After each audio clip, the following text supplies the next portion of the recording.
Jeremias, capítulo de número 1, versículos de número 4 e 5.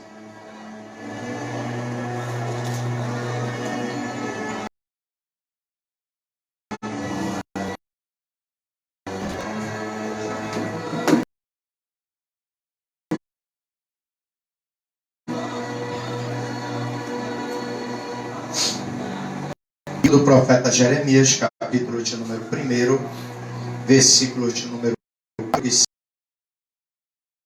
5, diz assim: Assim veio a mim a palavra do Senhor, dizendo: Antes que eu te formasse no ventre, eu te conheci, e antes que saísses da madre, te santifiquei e te dei as nações por profeta. Antes que eu te formasse no ventre, eu te conheci. Antes que saísse da madre, te santifiquei e as nações te dei por profeta. Amém? Aleluia. Eu gostaria de falar um pouco sobre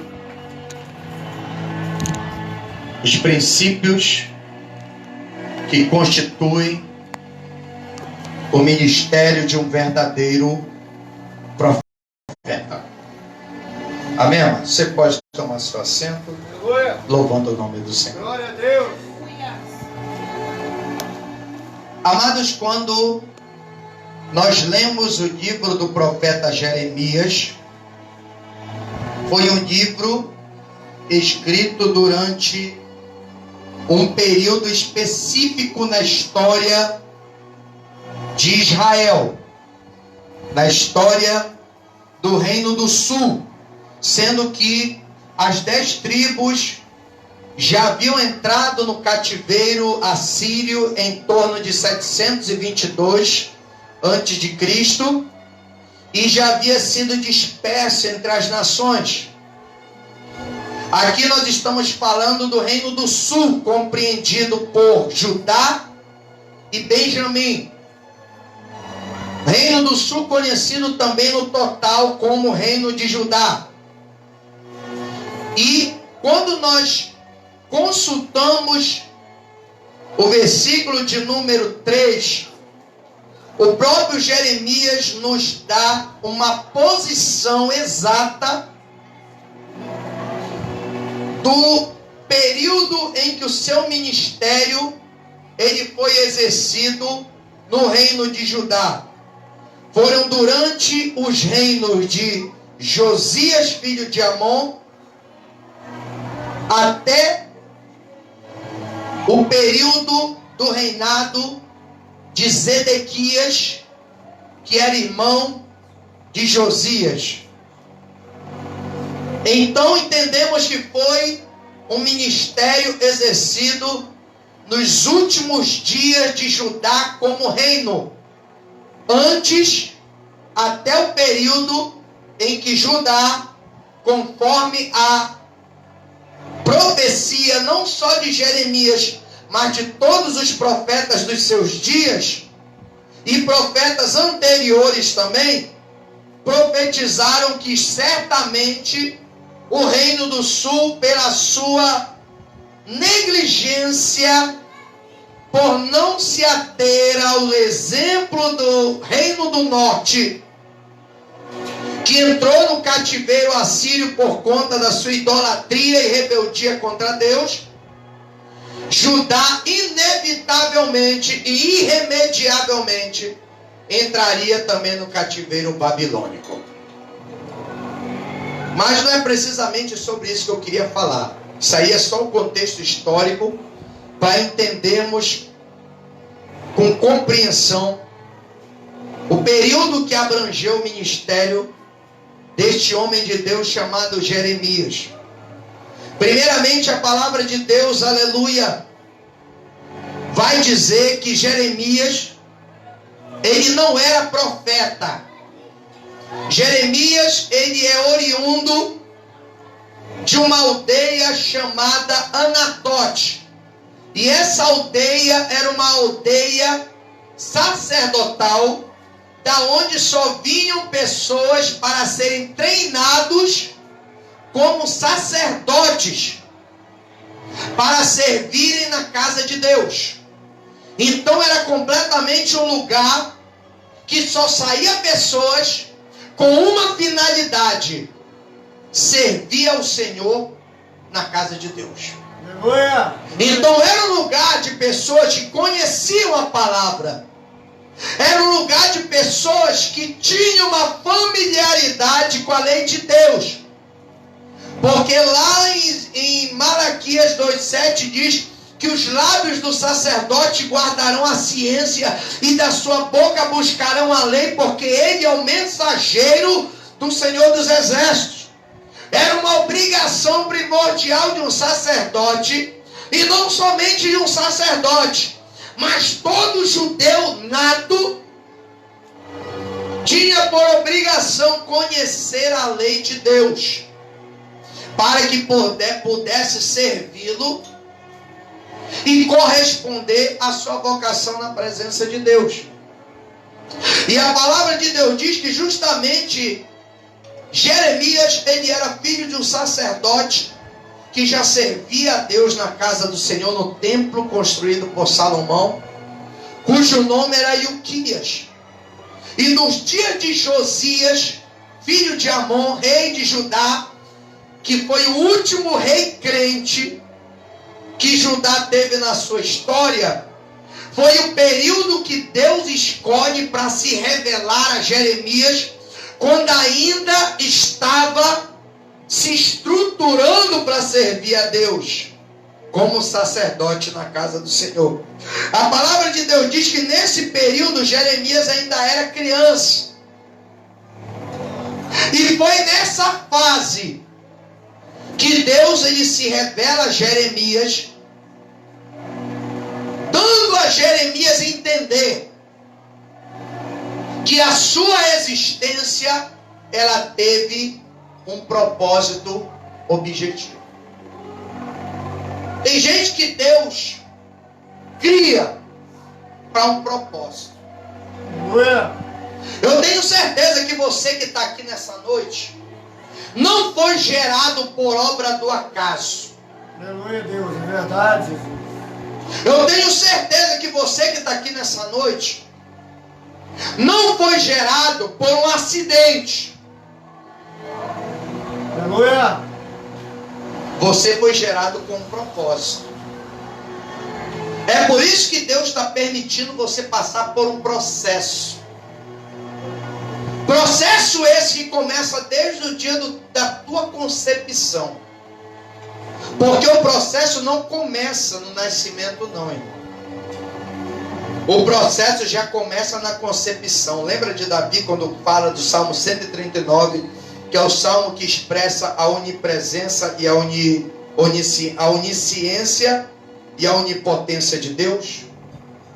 Dizendo que Deus o entristecia, ou seja, Deus o estruturava no ventre da terra, no ventre materno. É uma figura de linguagem poética para falar sobre o útero materno. Quando tu me estruturavas no ventre da minha mãe, todos os dias tu escrevias passo a passo o processo no teu livro, antes que cada um deles viesse a existir. Antes da tua estrutura vir à existência, Deus já estava anotando. Eu vou fazer ele assim, assim, desse jeito aqui. Porque é dessa forma que eu vou usar. Eu não sei se você algum dia já se questionou por que Deus te fez desse jeito. Eu já me questionei muito com Deus. Senhor, por que tu me criaste do jeito que eu sou? Eu poderia ser alguém diferente. O Senhor me deu muita sensibilidade. Qualquer coisa me machuca, qualquer coisa me fere, qualquer coisa eu me chateio, qualquer coisa eu fico triste. Eu consigo perceber as coisas com facilidade. Sabe por quê, amado? Por causa do propósito com que Deus te chamou. Aleluia. Para que você possa corresponder ao propósito, você tem que ser feito de acordo com o propósito. Se Deus ele te deu visão, te deu sensibilidade, te deu uma percepção especial, pode ter certeza que isso daí não é obra do acaso, isso é propósito de Deus na tua vida para aquilo que Ele preparou para você fazer sobre a face da terra. Tem coisa que mesmo você não querendo saber, acaba chegando ao teu conhecimento, que às vezes é melhor nem ficar sabendo. Mas sabe o que é isso? É Deus te munindo de capacidade sensorial, espiritual, para você poder estar ligado nas coisas que acontecem ao teu redor. Porque tem coisa que se não for Deus para revelar, passa batido diante dos nossos sentidos. Deus estrutura Jeremias e envia a palavra do Senhor para falar diretamente com ele. É interessante que Deus não usa os profetas dos seus dias. Deus ele não usa o seu pai, que era sacerdote. Deus ele não usa nenhum outro meio. Porque quando Deus ele tem uma chamada na vida de alguém, ele se apresenta pessoalmente para convocar. Aleluia. Quando Deus ele me chamou, ele não enviou ninguém para falar comigo, irmão. Ele já falava comigo quando eu ainda estava no mundo. E eu não entendia o que Deus queria falar até o dia que Jesus me encontrou, me salvou, me libertou e me santificou para a sua obra. E eu passei a entender o porquê determinadas coisas aconteciam e certas coisas eu ouvia e via e não entendia. Aqui Jeremias, apesar de conhecer a palavra, ele ainda não tinha conhecimento de Deus, conhecimento pessoal de Deus. Não é conhecimento intelectual, é conhecimento pessoal, é um encontro verdadeiro com Deus. Aleluia. Mas quando chega no versículo de número 5, Deus ele se revela a Jeremias e traz uma revelação que muda a perspectiva de Jeremias em relação a tudo que até aquele momento ele sabia de Deus. A Escritura diz no versículo 5 o seguinte: antes que eu te formasse no ventre materno, eu te conheci. E antes que saísses da madre, te santifiquei. E as nações te dei por profeta. Aleluia. É disso que eu quero falar. Porque nessa palavra estão inseridos 3 princípios fundamentais que definem a chamada de um verdadeiro profeta. É justamente nos verbos citados que se encontram 3 princípios fundamentais para a confirmação do ministério de um verdadeiro profeta ou porta-voz ou oráculo de Deus. Aleluia. Como é que eu sei que alguém é um profeta ou uma profetisa de Deus? O versículo de número 5 nos informa. E eu quero citar o primeiro princípio que nos fornece essa convicção. Versículo de número 5, o que é que Deus diz? Antes que eu te formasse no ventre, eu te conheci. Como é que eu sei que um homem ou uma mulher de Deus verdadeiramente tem uma chamada da parte de Deus? Quando essa pessoa ela é conhecida de Deus. Ser conhecido é diferente de conhecer. Conhecer, qualquer um pode conhecer. Agora, ser conhecido, irmão, não é qualquer um que pode ser conhecido de Deus. Porque tem muita gente aí que é conhecido nos altares da vida, que é conhecido em muitas congregações locais, que é conhecido de muitos congressos, que é conhecido de muitas conferências, que é conhecido de muitas festividades, mas que de Deus não é conhecido, irmão. Sabe por quê? Porque esta palavra, eu te conheci, ela fala e representa, no texto original, nos dá um entendimento de relacionamento pessoal. Fala de intimidade. Não é todo mundo que tem intimidade com Deus, irmão. Tem gente que tem intimidade com todo mundo, menos com Deus. Jeremias teve que ter intimidade com Deus, mas essa intimidade não começou de Jeremias para Deus, começou de Deus para Jeremias. Porque a fonte da intimidade não vem do homem, a fonte da intimidade vem de... É Deus que abre a porta do conhecimento. Sabe qual é o mal de muito profeta hoje? É querer ser uma coisa que na realidade não corresponde ao que corresponde à sua realidade. É alguém que não tem chamada, mas quer ser porque achou bonito. Quer ser porque alguém falou. Quer ser porque simplesmente alguém achou ele com cara de profeta e falou: tu vai ser profeta de Deus. Eu quero te dizer nessa noite, se você não for conhecido de Deus, não adianta nem tentar, que você não vai conseguir. Como é que eu faço, você me pergunta, para ser conhecido de Deus? Acabei de falar, não é de qualquer jeito. Mas como é que eu faço para ser conhecido de Deus?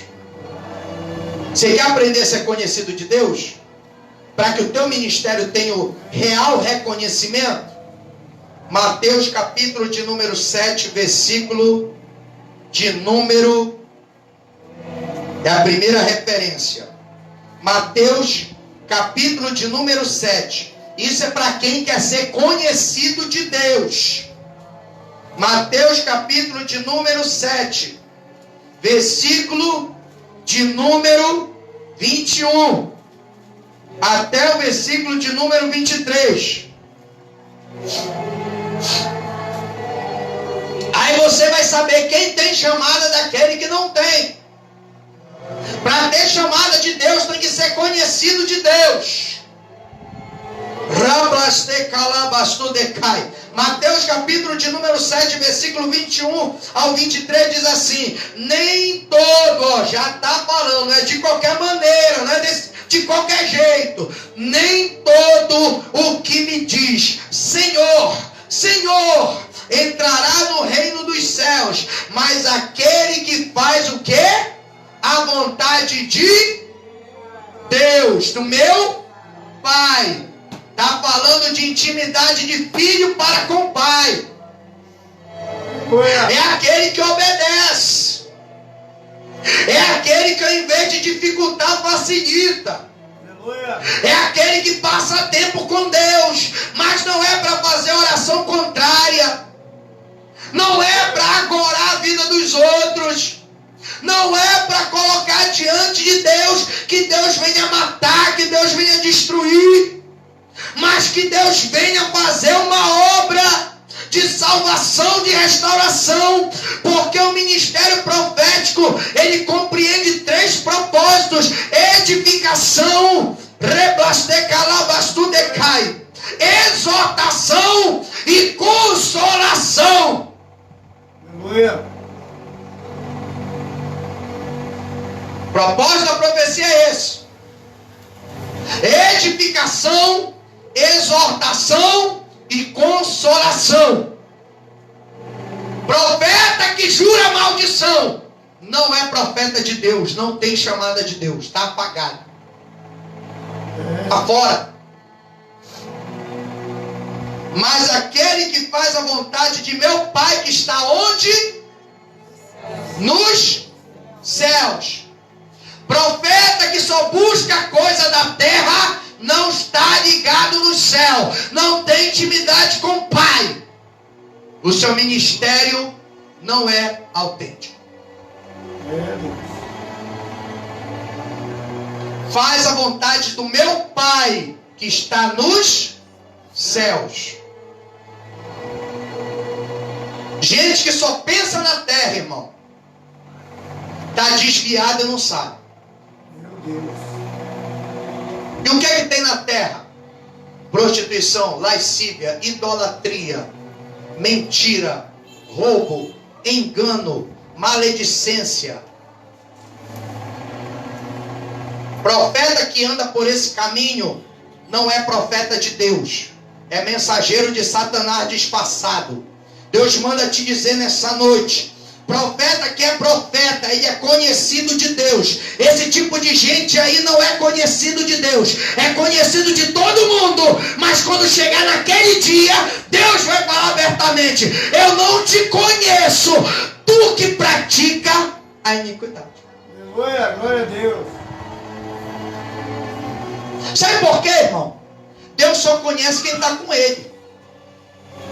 E o profeta Isaías, no capítulo 29, versículo 1, diz: a mão do Senhor não está encolhida para não poder salvar, e o seu ouvido não está gravado para não poder ouvir, mas são as vossas iniquidades que fazem separação. Quem comete iniquidade é aquele pecado que todo dia está fazendo e não tem mais vergonha. Separa de Deus, não tem intimidade com o Pai, está fora do propósito, a chamada está falhida, tem que se consertar com Deus. Aleluia. Antes que eu te formasse no ventre, eu te conheci. Antes de qualquer coisa, você tem que ser conhecido de Deus. O problema é que o povo está querendo sair de qualquer maneira.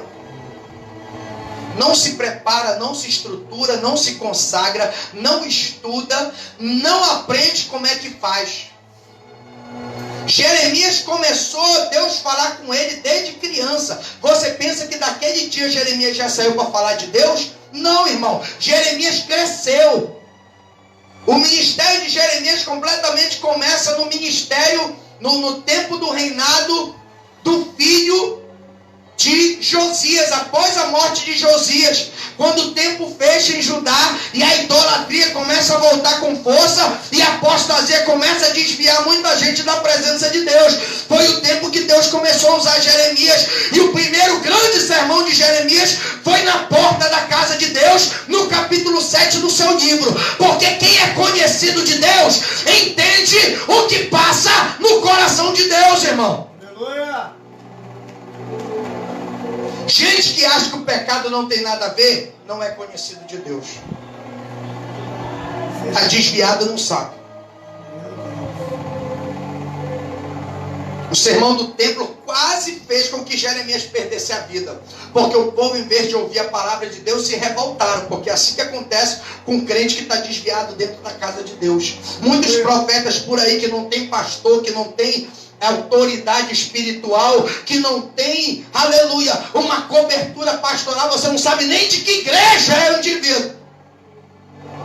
Foi ungido de qualquer maneira aí pelos montes e vales da vida, e não respeita a autoridade não, porque ele acha que é autoridade. Não é conhecido de Deus, porque a palavra de Deus diz que toda autoridade, seja ela política, religiosa, civil, militar, toda autoridade é constituída por Deus. Quem desrespeita a autoridade, desrespeita a Deus. Não respeita nem pai, nem mãe, não respeita ninguém. Aí diz que é profeta de Deus, diz que é boca de Deus na terra, é boca do diabo, irmão. Desculpa falar. Porque quem é profeta é conhecido de Deus. E quem é conhecido de Deus faz a vontade de Deus. Aleluia. Faz a vontade de Deus. E a vontade de Deus qual é? Que todos sejam salvos e cheguem ao conhecimento da fé. Mas se o abençoado vive na mentira, vai fazer o quê? No altar é fogo puro. Na rua é um Satanás, irmão. Cheio de adultério, cheio de malícia. É complicado, irmão. Hoje em dia, para você convidar alguém para pregar, está difícil. Está aqui todo alinhado. Quando vai ver no dia a dia, o indivíduo... A gente não sabe o que é. Está desfigurado, descaracterizado. Você não sabe se é crente, se é ímpio. As vossas iniquidades fazem separação entre vós e o vosso Deus. O vosso pecado encobre o seu rosto de vós para que não vos ouça. Aí diz que Deus está falando. Deus só fala com quem está de pé, irmão. Quem está caído não pode ouvir a voz de Deus. Porque quando Ezequiel estava caído no capítulo de número 2, pelo impacto da glória de Deus, lá no seu livro, a Escritura diz que antes de Ezequiel ouvir a voz de Deus, Deus teve que levantar. Põe-te em pé e falarei contigo. O Espírito vai lá, pega Ezequiel, coloca ele de pé, aí começa a falar, porque tem que falar. Porque Deus só fala com quem está de pé. Quem está caído não está pronto para ouvir a voz de Deus. Lembra de Isaías? Eu sou um homem de lábios impuros. Habito no meio. Olha só, todo verbo sendo usado em quê? No presente. Eu sou. Eu habito. Não está usando o passado. Eu sou um homem de lábios impuros. A minha boca é suja. Eu estou habitando no meio de um povo de boca suja. E os meus olhos viram o rei. Ele teve visão, mas ele não ouviu o que Deus estava falando. Aleluia. Ele só estava vendo. Quando o querubim pega a brasa do altar do incenso com uma tenaz, voa e queima o pecado de Isaías, a palavra de Deus diz: então ouvi o que o Senhor me dizia, o teu pecado foi tirado e perdoada a tua iniquidade, e agora a quem enviarei e quem há de ir por nós? Então disse eu: eis-me aqui, envia-me a mim. Aleluia. Aí Ezequiel, aleluia, Isaías pôde se comunicar com Deus. Até lá, só fazia ver. Conhecido. Agora era conhecido de Deus. Porque o que separava ele de Deus, saiu.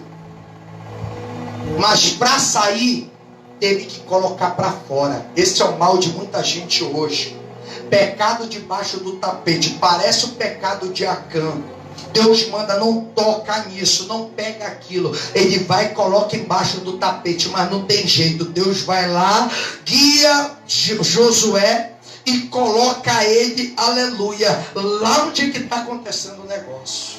Aleluia. Sabe o que significa o nome de Acã? Perturbação. É o que muitos profetas e ministros hoje estão sendo em muitos altares e congregações locais, está trazendo perturbação. Porque quer bater no pecado dos outros, mas ele mesmo não trata os dele. Tem gente que é especialista em confrontar adultério. Parece que todo mundo só está no adultério. Toma muito cuidado, irmão. O que muita gente muitas vezes acusa, na verdade, às vezes, é para que a consciência dele possa ser aliviada, porque na verdade é ele que está fazendo. Toma muito cuidado quem bate muito em cima de adultério, muito em cima de prostituição. Parece que é só esse pecado que existe. Muitas das vezes a fofoca não confronta, o disse-me-disse não confronta, a traição não confronta, a trapaça não confronta. Eu conheci pastores que pregavam tanto contra isso. E no final das contas, estava até o pescoço. Não é conhecido de Deus. É conhecido de muita gente, menos do principal que é Deus. Porque quem é conhecido de Deus faz a vontade de Deus. Muitos me dirão naquele dia, está falando que não são poucos não. Muitos me dirão naquele dia, Senhor, Senhor, não profetizamos nós em teu nome. Deus até usa pela misericórdia, mas não significa que é conhecido. Não, em teu nome não expulsamos demônio, bota até o diabo para correr. Mas vai chegar o dia que quem vai colocar ele para correr é o próprio diabo. Aleluia. E em teu nome não fizemos muitas maravilhas. A gente muito ousado que Deus está falando. E então lhes direi abertamente: nunca vos conheci. Meu Deus, você foge. Apartai-vos de mim, vós que praticais o quê? É aquilo que faz todo dia e não cria vergonha na cara. Deus está falando e está fazendo. Deus está falando e está fazendo. Está achando que ninguém está vendo. Tá, parece Davi, armou tudo direitinho, achou que ninguém viu. Mas Deus viu e foi lá e puniu. Toma cuidado você que não é conhecido de Deus, que Deus vai te pegar aí. Porque Deus sabe. O perigo de ser conhecido por Deus é isso. Conheço as tuas, não é o que ele diz em Apocalipse? Conheço as tuas obras. Aleluia. Esse conhecer as tuas obras não é só as coisas boas que você faz, as coisas ruins também que você faz. Jesus sabe tudo. Quer que tua chamada seja confirmada? Seja conhecido de Deus. Quando Daniel, no capítulo 10, começa a orar e pede para Deus uma resposta de uma visão que ele teve acerca dos últimos dias de Israel e do mundo, a Escritura diz que o anjo chega até Daniel, depois de 21 dias de peleja, se justificando, dizendo: homem muito desejado. Aleluia. Desde o primeiro dia que tu te colocaste a buscar a Deus, a ordem foi dada e eu saí, mas no meu caminho se pôs durante 21 dias o príncipe do reino da Pérsia, pelo que Miguel, um dos primeiros príncipes, foi enviado para lutar com ele, para eu passar, e eu vim aqui para te responder a tua oração. Aleluia. Homem muito desejado. O que significa ser um homem muito desejado? É alguém que era conhecido de Deus. Aleluia. Homem de oração, homem de intimidade. Era um homem que não ficava por aí atrás de profecia, de revelação. Era um homem que descia. Se Deus quisesse revelar para ele, revelava. Se Deus quisesse usar alguém para revelar ou profetizar, Deus usava. Daniel não saía atrás de homem para obter resposta de Deus. Daniel descia a casa do oleiro para ouvir as suas palavras. Tem gente que não quer descer, quer ir lá para o monte, lá ver se Deus usa um profeta. Deus quer ir atrás da mulher da revelação, do homem da profecia. Aí quando toma uma profetada por cima da venta, depois reclama com Deus: Senhor, cadê a tua palavra? A minha palavra está comigo. Se tu buscasse comigo, tu ia receber. Conhecido de Deus. Quer uma segunda característica? Primeiro, tem que ser conhecido de Antes de Deus formar Jeremias, Deus já conhecia. Intimidade, relação. Jeremias já se relacionava com Deus e não sabia. Isso é presciência, conhecimento à frente. Você está pensando que Deus te conhece de hoje? Não, irmão. Antes de você ser semeado no ventre da tua mãe, Deus já sabia quem você seria. E já sabia que você ia dar conta dessa situação.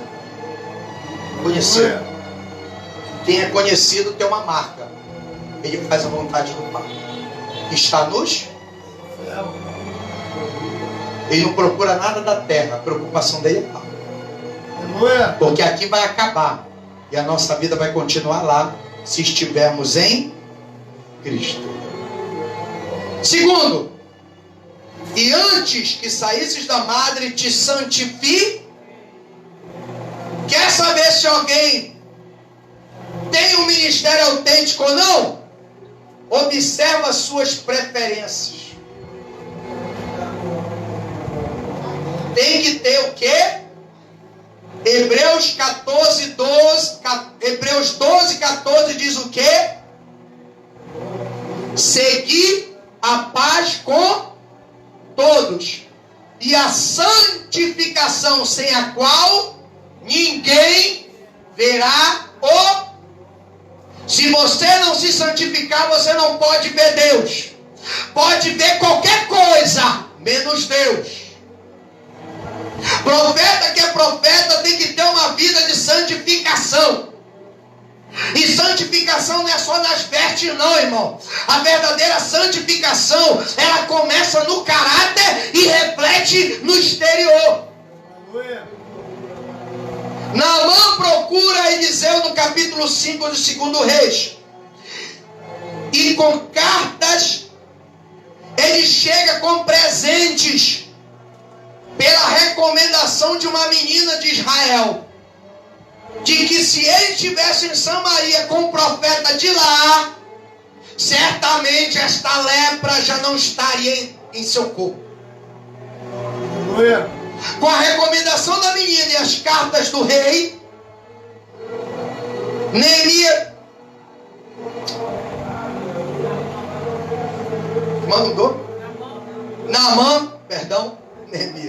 Naamã chega na porta de Eliseu. E Eliseu manda um mensageiro, nem recebe o homem, né, irmão? Manda um mensageiro atender Naamã e dizer: o meu Senhor mandou te dizer, desce o rio Jordão e mergulha 7 vezes e tu ficarás purificado da tua lepra. Aleluia. Foi o que aconteceu, irmão? O homem se alegrou, ele se indignou. Por quê, irmão? Porque ele está acostumado a uma recepção calorosa, cheia de pompa e de glória. Ele está acostumado a ser reverenciado, mas com Deus é diferente. Se você quiser algo de Deus, você que tem que reverenciar. E Deus vai tocar a santificação. Ela toca logo no ponto-chave da tua alma, que é a tua arrogância, a tua soberba. Quem é santificado, ele não se exalta, pelo contrário, ele se humilha, porque a palavra de Deus diz que os humilhados serão o quê? Exalta. Em vez de chegar com humildade, não. Se aborreceu porque queria que fosse do jeito dele. Eu queria que Eliseu chegasse, colocasse a mão sobre o leproso e orasse e Deus fizesse a obra.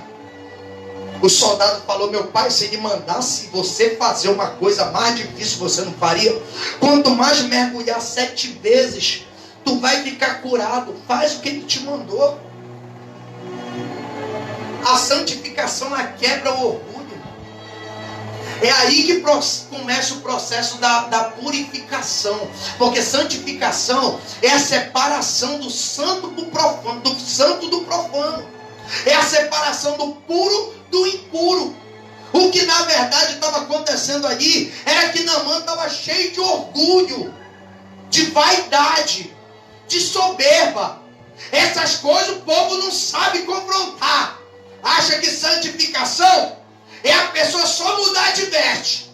Aí vem Jesus e quebra esse princípio dizendo: vocês fariseus limpam o exterior do copo, mas o interior está podre.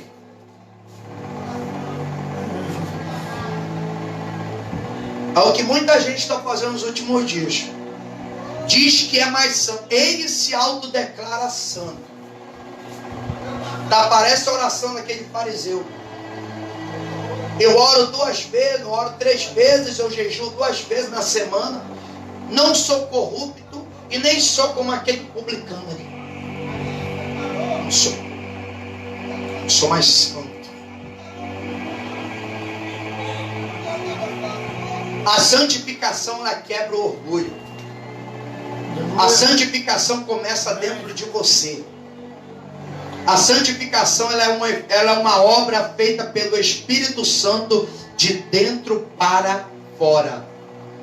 A santificação é sinônimo de morte para o mundo e ressurreição para Cristo. Isso não acontece só no ato do batismo, isso é um simbólico, algo simbólico. O batismo tem que ser algo diário na nossa vida, porque Paulo, usando a figura da morte e ressurreição de Cristo, comparando ao batismo e sepultamento, ele declara: assim como Cristo ressuscitou dentre os mortos, capítulo 6 de Romanos, você vai ler isso, assim também vós andai em novidade de... É coisa nova, irmão. Você se aborrecer com qualquer coisa, começa a se controlar mais. Qualquer coisa você gritava. Paulo diz que nenhuma gritaria, nenhuma blasfêmia, nenhuma palavra torpe saia da vossa boca. Você vê que é coisa pequena, que você acha que não tem nada a ver, que é normal, mas que a Bíblia também está condenando. Gritaria, blasfêmia, palavra torpe, palavrão, coisa ruim. E tem gente que acha que não tem nada a ver. O que tem a ver é você vestir uma saia lá no pé, uma blusa até aqui o pulso, e está tudo certo e vai para o céu, irmão. Tem gente que é vestido assim e vai para o inferno, porque a língua não para dentro da boca. Tem que ser santificado por Deus. Tem que ser uma obra que inicia em Deus, porque quem vos santifica é Deus. Eu sou o Senhor que vos santifica, diz a palavra de Deus. Pedro diz: se vocês chamam por Pai aquele que é santo, então sejam santos como Ele é santo. Aleluia, glória a Deus. Larga o que te separa de Deus e abraça aquilo que corresponde à nova natureza em Deus. Pareça mais com Cristo. Sede, pois, meus imitadores, como eu sou de Cristo. Sede, pois, imitadores de Deus, como filhos amados. Mais uma vez relação, mais uma vez intimidade. Enquanto você não criar essa intimidade e ser conhecido de Deus, irmão, porque quem é pai, quem é mãe, conhece o filho. Aleluia. O filho pode se camuflar aonde for, mas só dele falar, o pai e a mãe conhecem pela voz. O pai e a mãe conhecem o jeito de andar. Verdade. É conhecido, porque foi criado. Não se cria. Tem muito crente que quer se criar. Eu não vou fazer desse jeito, não vou fazer desse outro, porque esse outro aqui eu acho mais fácil. Aí é pelo caminho da facilidade que muita gente está entrando no inferno. É a porta larga, é o caminho largo. Eu vou por aqui porque aqui é mais fácil. Jesus está falando: entrai pela porta estreita, porque larga é a porta que conduz ao inferno, e grande é o que? Espaçoso é o caminho que leva para perdição. Não tem meio termo. Ou entra na porta estreita, ou você vai passar pela porta larga. Santificação. Jesus ora pelos discípulos ao Pai, dizendo: Pai, santifica-os na verdade. A tua palavra é a verdade. Por isso que Jeremias tinha que conhecer Deus. Era do mundo, eu não conseguia me misturar com os amigos que eu tinha. Eu tentava me enquadrar, eu tentava me envolver, eu tentava de todo jeito me encaixar. Mas sabe quando a peça não cabe no quebra-cabeça? Por mais que você force, por mais que você tente, por mais que você faça tudo que os outros fazem, mas parece que tem um negócio diferente que você não consegue se identificar ou se enquadrar no negócio. Sabe o que é isso? Deus já te santificou para uma grande obra. Hoje eu entendo, por mais que você tente, você não consegue. Se hoje eu voltar para o mundo, desviar, pode ter certeza que dentro de pouco tempo eu estou de volta, porque quem se desvia depois que conhece Deus, não consegue ser mais a mesma pessoa. Se o sal for insípido, não há como salgar. Só vai servir para ser lançado fora e pisado pelos homens. Então não seja esse sal insípido. Esse sal insosso, perdão. Não seja esse sal insosso, que só sirva para ser pisado. Seja o sal da terra. Salga, faz a tua parte, porque Deus vai te honrar na terra. Porque tem gente que está tendo você como referência. Santificação. Terceiro e último elemento que confirma o ministério. E as nações te dei por profeta. Aqui eu fecho. Aleluia. Glória a Deus. Deus, Ele te entregou como canal de comunicação. Tem que ter entrega.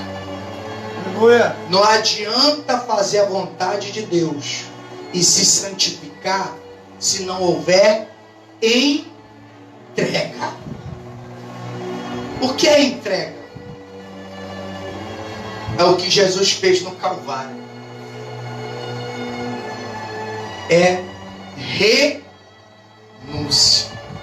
Aleluia. Entrega é renúncia. É disposição para servir. Tem profeta que só serve se for pago. Tem crente que só adora se for assalariado. Meu Deus. Isso não é entrega, isso é negócio. E na obra de Deus não rola negócio, porque o obreiro é digno do seu salário. Deus vai te sustentar de outro jeito. Aleluia. Mas não vai te pagar para você o adorar com as coisas que Ele te deu para você o adorar. Porque ninguém pode comprar as coisas de Deus. Ninguém pode comprar. Teve um cidadão que viu o evangelista Filipe ministrando oração e o batismo com o Espírito Santo acontecendo. Ficou maravilhado. Quando Pedro e João passam por ali, por Samaria, a mesma coisa acontece. E este mesmo homem que tinha visto Filipe fazer, viu também Pedro orar e o Espírito Santo batizar. Ele chega com Pedro e disse: irmão, me diz uma coisa, quanto que custa esse negócio aí? Eu quero comprar esse negócio aí. Pedro falou: que seja para tua ruína o teu dinheiro, porque cuidaste que as coisas de Deus são compradas e nada compra o Espírito de Deus. Aleluia. Juízo de maldição. Porque tem muita gente que está debaixo de maldição, irmão, porque está negociando as coisas de Deus. Eu só vou se pagar tanto. Eu só prego se der tanto. Meu Deus. Entrega, irmão. Ninguém vende ou compra ministério. De graça dai, porque de graça também recebeste. Aleluia. Glória a Deus. Quem é profeta de verdade não cobra. Uma coisa é alguém te abençoar com uma oferta missionária. Outra coisa é você estipular o valor. Eu quero tanto. Meu Deus. Se for uma oferta, amém, irmão. Se está sentindo de Deus abençoar, quem sou eu para recusar? Agora eu chegar, irmão, eu vou pregar por 2.000, por 4.000. Eu vou me apresentar por 12.000 reais. Aí você vai fazer o quê? Ah, é para comprar? Então nesse show aí eu quero tantos batizados com o Espírito Santo, tantos libertos de possessão demoníaca, tantos paralíticos andando, tantos cadeirantes se levantando. Aí você vai ver qual vai ser a resposta do profeta. Aí eu não posso fazer, então não posso pagar. Meu Deus, é forte. Negócio é negócio. Quer comprar? Quer vender? Quem paga é quem manda. Então tem que ser a vontade de quem está pagando. Aleluia. Não se venda, nem compre ninguém. Porque a obra de Deus é feita com gratuidade. É pela graça. Você não pagou para ser batizado, nem para receber o conhecimento que você tem hoje. Quem pagou foi Cristo e com sangue no Calvário. Então já está tudo pago. É só tomar posse daquilo que Deus conquistou para você. Amém, amados? Amém. Tem que ter o quê? Ser conhecido, santificado e entrega. Tem que ter entrega. Se não tiver entrega, esse ministério aí não é de Deus. Esse negócio aí não é de Deus. Deus pode até usar, mas vai se enquadrar lá em Mateus 7, 23. Apartai-vos de mim, porque eu não vos conheço, vós os que praticais a iniquidade. Amém, amados? Amém. Jeremias teve que se doar, irmão. Foi fácil não. Teve que se manter fiel, santificado. Não foi fácil. Teve que se manter conhecido de Deus. Todo o tempo Jeremias falava com Deus. Fala com Deus, irmão. Porque Deus tem a resposta para o teu questionamento. E é Ele que vai te ajudar nessa batalha. Amém, amados? Assim eu agradeço a oportunidade em nome do Senhor Jesus. Vamos para a segunda fase do culto, que será a fase da ceia do Senhor.